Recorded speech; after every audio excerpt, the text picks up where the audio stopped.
আসসালামু আলাইকুম। ওয়ালাইকুম আসসালাম। কাকা আপনি ভালো আছেন? ইনশাআল্লাহ ভালো আছি। কাকা আপনার নাম কি? আমার নাম মোহাম্মদ সোহরাব হোসেন। সোহরাব হোসেন। আপনি এই যে কি কাজ করতেছেন?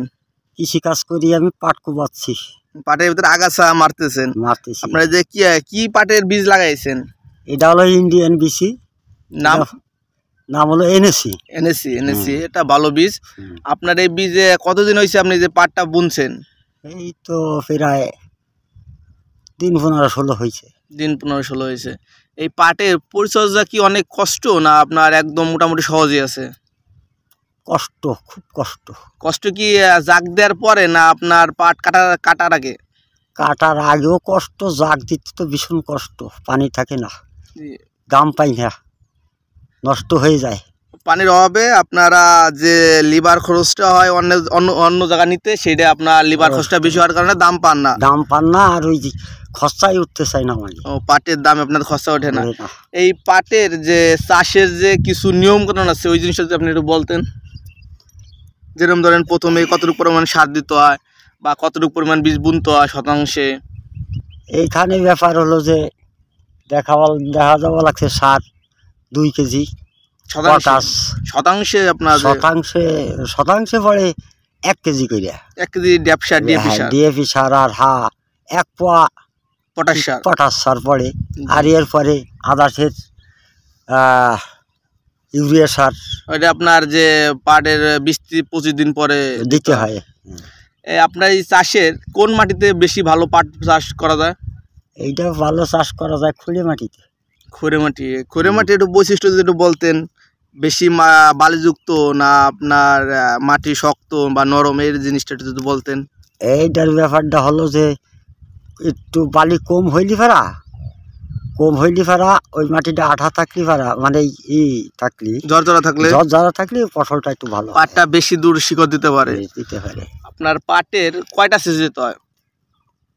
আগে তো 1 সেচেই পারা যাইতো, এখন তো বৃষ্টি থাকে না, এবছরে বৃষ্টি নাই। সেচ তো 2টা দিয়ে হয়ে গেছে, আর একটা চলমান। তাই আপনার চলে যাচ্ছে। আগে দেখতাম যে আপনার যে একটা অতীতে যে আপনার অটোমেটিক যে বৃষ্টি হইতো, সেই বৃষ্টি ধরে যে পাটটা বুনাতো, এটা কি সত্যি না এটা আমরা খালি শুনিয়ে আইছি? আগে সত্যই, আগে এটা ছিল বৈশাখের ভিতরে বৃষ্টি নামতো, ওই সময় খরচা লাগতো না, ওই চাষ করলে পানি কি পুনি দেওয়া লাগতো না, ওইভাবে মানে বুনে লিফারা খুব ভালো হইতো। আর এখন তো এই তলের পানি, এ তো ফসলেও বাড়ে না, মানে পানি নাই, আবহাওয়া খারাপ, গরম, বৃষ্টি হয় না।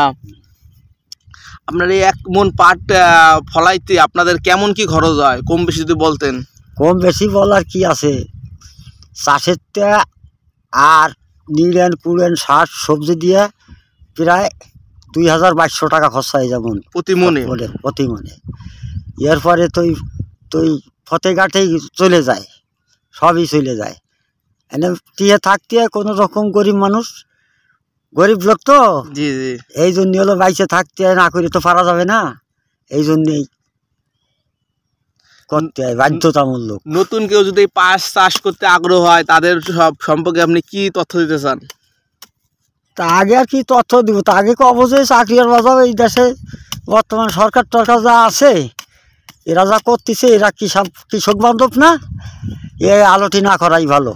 আপনার আগে শেখ হাসিনা থাকতে কি আপনাদের কৃষকের যে সুযোগ সুবিধা বেশি দিত, না বর্তমান ডক্টর ইউনূস আসার পরে যে সুযোগ সুবিধাটা বেশি পাইছেন? সুযোগ সুবিধা শেখ হাসিনার আমলেও ছিল, তার মন্ত্রী লোক, তার আশপাশের লোক। বর্তমান ইউনূসের তো এখন আছে রাষ্ট্র সংস্কারের ব্যাপারে, কৃষকে কি করলো না করলো তার কোনো হিসেব কিতাব নাই। সে বর্তমান আছে হলো রাষ্ট্র সংস্কারের ব্যাপারে আছে। কৃষক কোথায় আছে না আছে তার কোনো খোঁজখবর নেই। আপনি দেশের প্রতি আপনি কি আহ্বান করতেছেন যে কৃষকের পাশে কিভাবে দাঁড়াইলে আপনারা লাভবান এবং আপনারা যে কৃষি কাজ করে আপনি স্বাবলম্বী হবেন, এই সম্পর্কে একটু কিছু বলতেন? এ সম্পর্কে আমাকে লাভবান আর কি হবো, আমাকে কম তার বেশি কইরা খাইয়ে মরতে হইস। আমার কোনো সরকার আইসে আমাকে দিক তাকায় না, ও কইয়েই ভোটের সময় দৌড়েই আসে ভোট দাও, কিন্তু আসলে সে কেউই রেখেছে না। যার পেট সেই ভরে, কৃষক বাঁচলো কি মরলো এর কোনো হিসাব কিতাব নাই। আচ্ছা, এটা বলার জন্য ধন্যবাদ। আপনার যে পাটের ইসে আসি যে 1 বিঘা আপনার আমাদের এখানে তো সম্ভবত 52% বিঘা, 1 বিঘা জমিতে আমাদের এখানে কত মন পাটে হওয়ার একটা সম্ভাবনা থাকে? এখানে সম্ভাবনা আছে ভালোই ফলা খালি 15 মন। ও, আপনার 52% বিঘায় 15 মন হয়। 15 মন। জি জি জি। তাহলে 15 মন হলে আপনার যদি 2300 টাকা বিঘে, আপনার যদি 2300 টাকা মনে যদি খরচ পড়ে, তাহলে আপনার 15 মন পাট ফলাইতে খরচ হবে আপনার যে আপনার 30,000 টাকা, প্রায় 40,000 টাকা যদি প্রতি বিঘায় খরচ হয়, এটা কৃষক লাভ করবে কিভাবে? সেটাই তো অনেক, এটা কৃষকের কষ্টদায়ক যে ঘটনা সেটা। এর জন্য কৃষকে মূলত দাম না পাওয়ার কারণে অনেক কৃষক হারিয়ে যাচ্ছে, এই কৃষকের কৃষিকাজ করা বন্ধ হয়ে যাচ্ছে, পতিত পড়ে থাকতেছে। মানে এই জন্য আপনারা সরকারের কাছে যে একটা আহ্বান, সেই আহ্বানটা যদি আপনি একটু জানাইতেন। সরকারে কিছু আহ্বান কেন, কৃষি কাজ বাদ দেওয়া অটো চালাবা যাইতে ওই ঢাকা শহর। ঢাকা শহরে তো অনেক জামে কি হবি, জামে কোনো কিছু করার কাজা নেই, আর তো মরবো নাকি। কৃষিকাজ করলে মোটামুটি করে বাঁচা যায়, এটাই কিছু করা যায় না, বাড়ি গাড়ি কিছু করা যায় না, করার নাই। আচ্ছা, আপনার আমার কথা বলার জন্য ধন্যবাদ। আপনার সাথে আবার দেখা হবে। আসসালামু আলাইকুম। ওয়ালাইকুম আসসালাম। ধন্যবাদ।